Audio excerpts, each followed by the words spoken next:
أتتنا المواسم مثمرة وفاضت بأطيابها الآنية، وفينا الذي ما له موسم لأمعاء أطفاله الخاوية.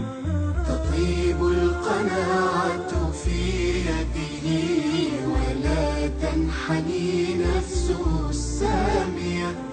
تطيب القناعة في يده ولا تنحني نفسه السامية.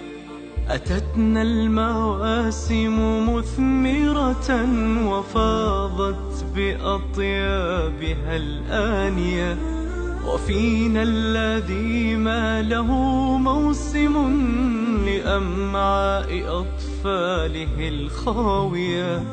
تطيب القناعة في يده ولا تنحني نفسه السامية.